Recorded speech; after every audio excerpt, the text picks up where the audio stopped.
9, 8, 7, 6, 5, 4, 3, 2. Are you ready?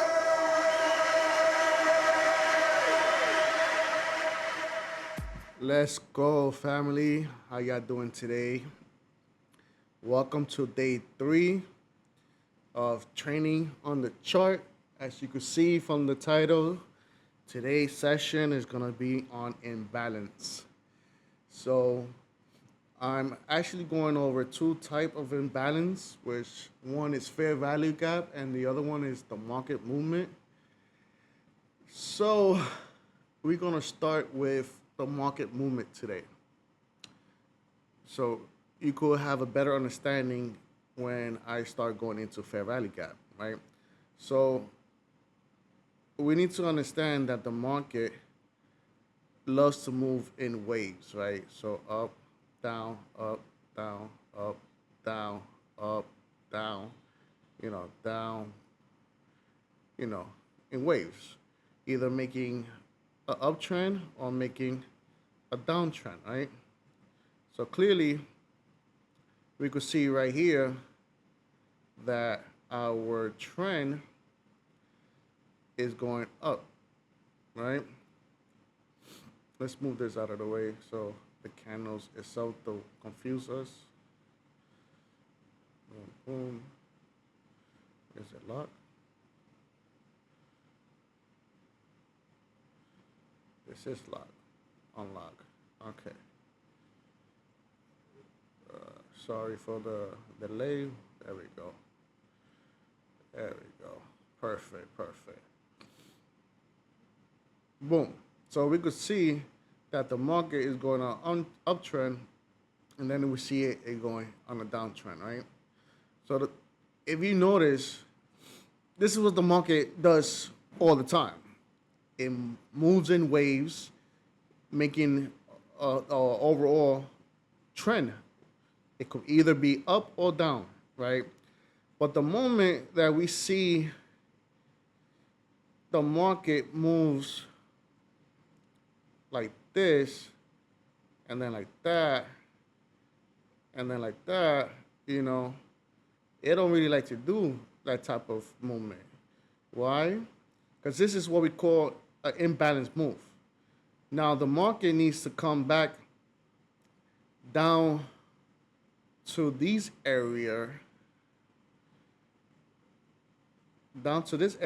to balance the market back. Because remember, like I said, the market likes to move in waves, up, down, clearing at least 50% of the previous move. So, in my next class, I'm gonna talk about pullbacks and impulsive move. So, usually our pullbacks like to come back within 50% of our market, right? Like somewhere around here. So the moment that it create this move right here, this is what we call a fair value gap, meaning from the moment it passed here and it created this low, right? It broke the previous high, and then it created a new high, higher than a 50% move or back here. All this area right here is now called imbalance. It's called a fair value gap. There's a gap here that, guess what, is sitting there. Can anyone take a guess? It's a lot of money sitting here, right? So, like I said, the market needs to come back down to balance the market and to collect the money that are sitting here. Here we have stop loss, buy stop loss, and then we have potential, targets that need to be hit. At the end of the day,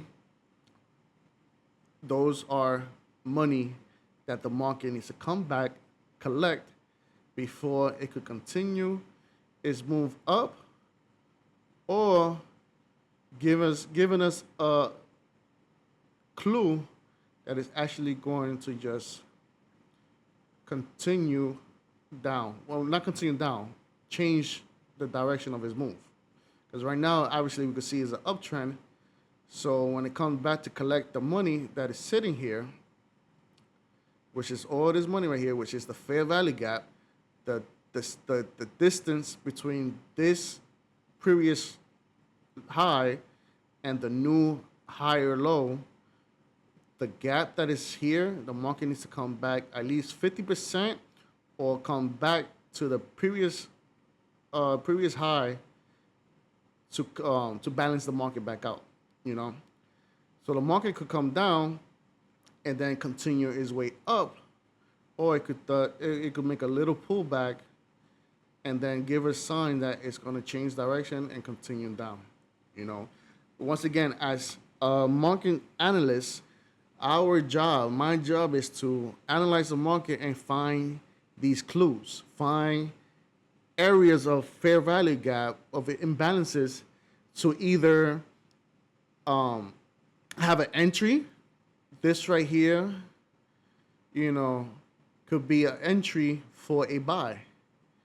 Let me clear this out for you so it could be clean and you could, you know, get a better, clear picture of what I'm trying to explain. You know, at the end of the day, understanding what you see is very important, because then at the end of the day, you could duplicate it and, you know, do this on your own time.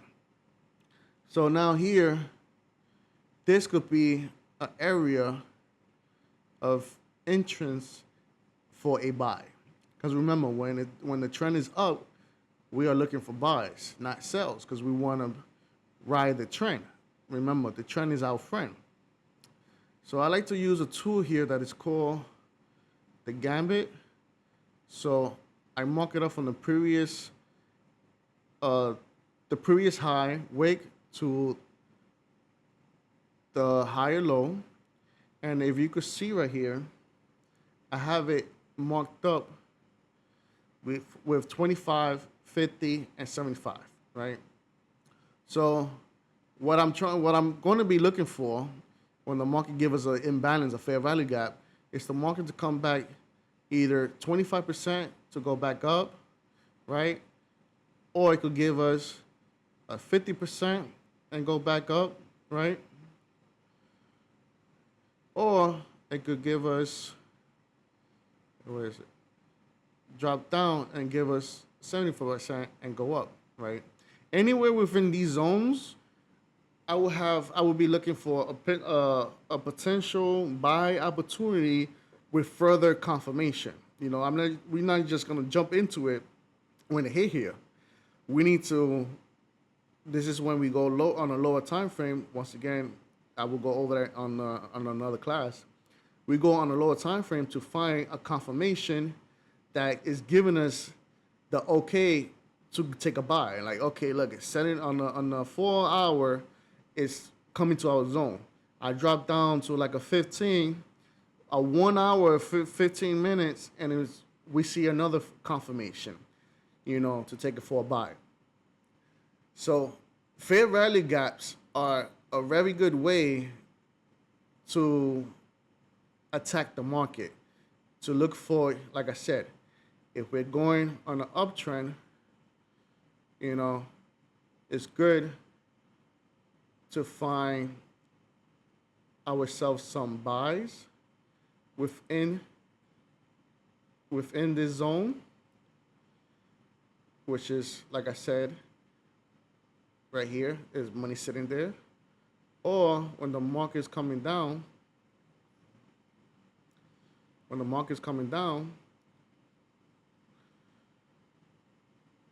we could use the same exact zone.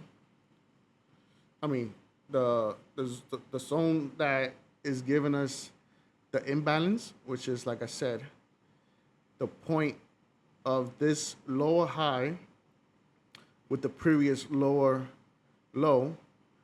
This gap right here, this space, because it's not a gap because there's a candle here. This space right here is what we know as imbalance, a fair value gap, right? So But we could be looking for potential buys within this zone and take it up, or we could be looking for potential sells. Hold on, boom, potential sells. Let me change that because that looks nasty. Boom, bring this down, bring this up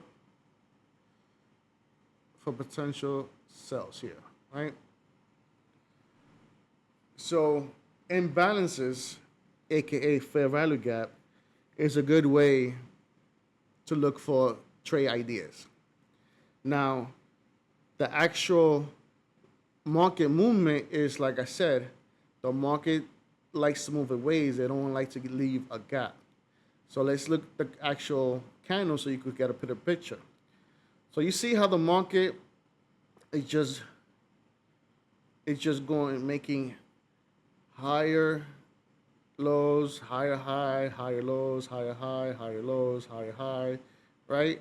Meaning all this right here, all this space, all this space right here, all this space right here, all this space right here. What is it?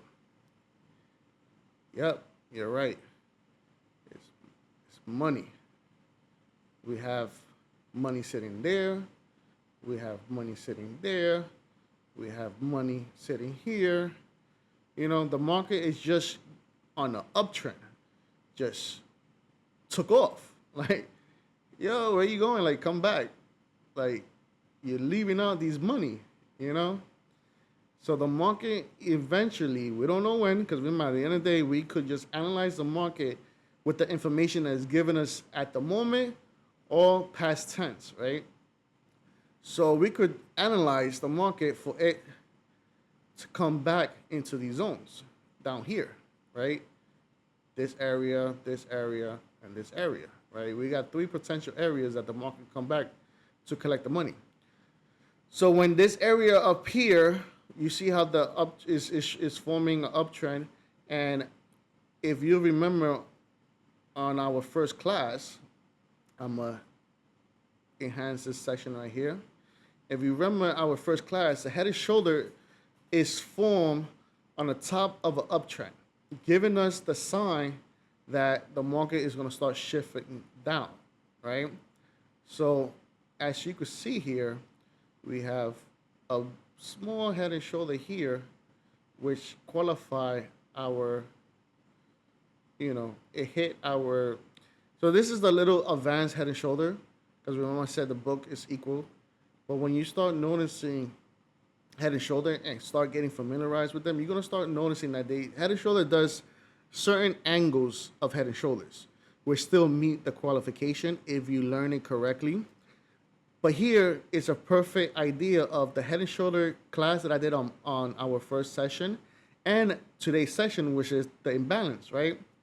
So technically speaking, what I said on Monday that I like to do, I like to name my zone, so I don't get confused, so I could see it, because I'm a person that I like to see things lay out to make better decisions, right?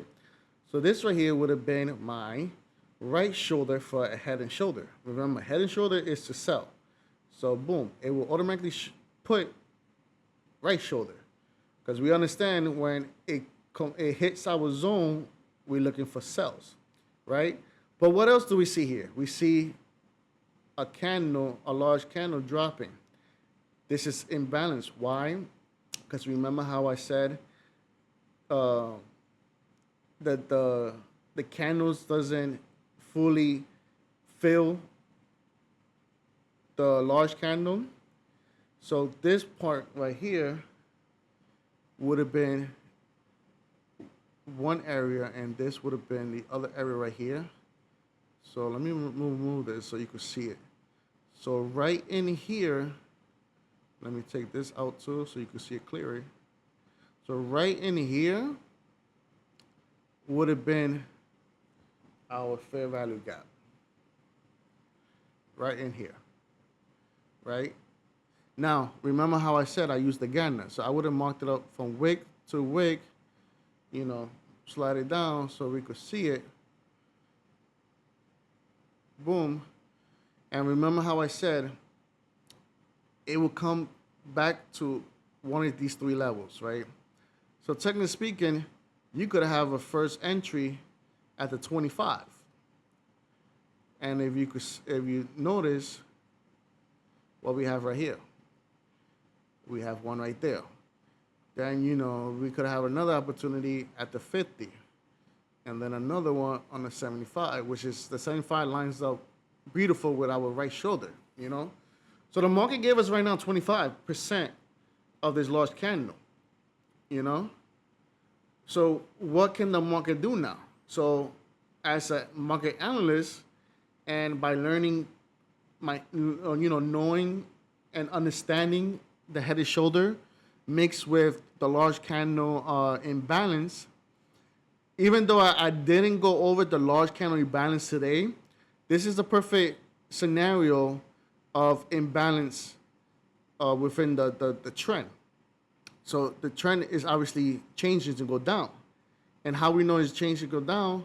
Because the market structure right here, which I will continue in my next class, is breaking. It broke this previous low. So this right here it would be a change of direction, change of character. Many people use different terminology, but what it boils down to is from an uptrend, it's changing the direction from an up to down, right? And it makes it a change of character or change of direction because this candle closed below previous structure. You see that?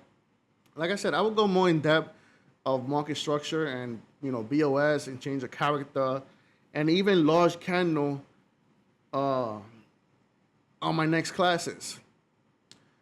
But right here, I just wanted to show you how two different techniques, head and shoulder and fair value gap, could be put together to give you a good outcome of a possible trade, a sell trade, right?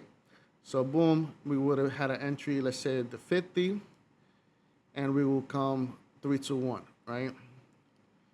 This is the ideal trade I would be waiting for, because what we want is the market to come back, filling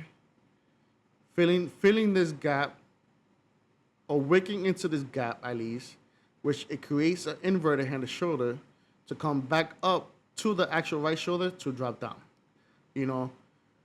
Again, as a market analyst, we predict a series of probabilities. We analyze the market and come with series of probabilities that the market could do. This is one series. Why? Because I see a pattern of a head and shoulder, which it could lead, when it comes to the fair value cap, it will form an inverted head and shoulder, right? The actual wick or candle that fill in the fair value gap will be the confirmation of an inverted head and shoulder to come back up to the actual head and shoulder to come back down. You feel me? I know it might sound difficult and you're like, what the heck are you talking about, Juan? Like, what? But this is good also to show you the possibility of learning the skill set.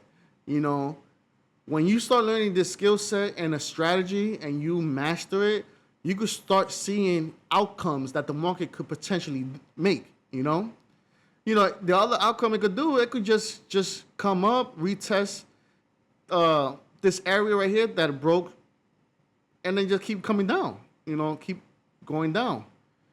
At the end of the day, the market could do whatever it wants, family. Our job is to learn the strategy, understand what the market is telling us, because remember, the market is always telling us a story, and then to analyze it correctly enough by using our strategy and certain tools to come with the best probability for the outcome to make money, right? At this scenario right now, at this moment, we are looking for a sell. Why? Because we use a head and shoulder And we already know that a head and shoulder is helping us look for cells. And then we have a large red candle giving us a fair imbalance, a fair value gap imbalance together in the same area. You know, that's a good confirmation for a good trade for a sell, you know. And then, like I said, I mixed in the inverted head and shoulder, giving a probability of what it could form, you know, from a head and shoulder into an inverted head and shoulder, back into a head and shoulder to take it back down, you know. Like I said, family, at the end of the day, I'm gonna leave it right here because I know I gave a lot in this video, but just understand this video. Let's take it as a learning experience to what is possible if we really take our time to learn a strategy. You know, at the end of the day, I'm gonna show you the way I see the market and the way I was taught by my mentors, and how I put it together, and I'm able to, you know, analyze the market in a way that changed my life. You know, and at the end of the day, if you take this serious and you learn and you really believe in yourself and in this market that is possible, you too will be able to see the market in a whole different world. You know, at the end of the day, right now, this look like craziness to you, right? Because this is new to you. I compare it to being a doctor, right? When the doctor look at the machine and they see and your heartbeat, and you know, we see it go up and down and all that stuff. They know what they're looking for because they study the pattern. They study how the heartbeat supposed to be moving, you know, because of past information. And they guess what, family? They just study over and over the same information and became good at it good enough to read it and know what it's telling us. Same concept comes to looking at the chart. You know, at the end of the day, you know, at the end of the day, all this look crazy to you right now, right? Look, it looked like the machine from the doctor, right? Just doing a lot of crazy stuff. But it also looked like the line detector, right? How it goes up and down. But the point is, when we learn how to read this, like even being like this, we could see patterns. We could see imbalances. We could see that how the market right here, I'm going to give you an example on the actual movement, the market movement, how it was imbalanced this right here. You'll see how the market went up. Guess what? It needed to come back down to balance itself out. And that's what it did. And this is on an overall picture, you know, over a bird eye view. Boom, the market kept going up, up, up, up. Guess what? It left all this imbalance. The market do not like to be balanced. They like to move up in waves. You see how it went up, down. At first, this was imbalanced, but guess what? It came back down and caught and filled at least 50% of this move up. Same thing. It was exploded up, came back, filled this area. That's what you call balance. The market likes to be balanced. So the moment it gives us any signs of imbalance, just know that's a good confirmation, a good information that the story is telling us that it needs to come back down at some point. Remember, at the end of the day, we don't know when, but at some point it needs to come back down to show us, to fill up this area and balance the market back up before it could move up and continue its trend up, or give us signs that it's going to change direction and come down and start a new trend, you know? So at the end of the day, family, like I said, today was a day that I shared a lot of information. Moving forward, I will, break it down even more clear, like I said, with large candle imbalance and fair value gap within an impulsive move. Even in a small pullback, you will see imbalances. But the more you tuned in, the more you take notes, and the more you go back to the chart and allow yourself to practice this information, you will get one step closer to becoming a market analyst, you know. And if any questions you have, you could comment down below and I will reach out to you and, you know, we could talk things over and I could answer your questions. But family, I would like to thank you for tuning in. I truly appreciate you for supporting me and, you know, allowing me to show you how I see the market. Because remember, at the end of the day, so every trader that is out in YouTube, they are just showing you how they see the market, you know, how they were taught and how they duplicated what their mentor passed down to them. That's the same thing I'm doing, family. I'm just trying to share what I was taught and what I'm practicing and always working and studying to become better at. Because at the end of the day, I'm a student to this game because this game is always changing, evolving, and just getting better and better and better. So family, thank you for your time. Remember to like, subscribe if you haven't, and turn on the notification bell so you could stay tuned on my other classes that I would drop. And have a great rest of your day, morning, night, wherever you're tuning in. And God bless you. And I see you tomorrow. Have a good one.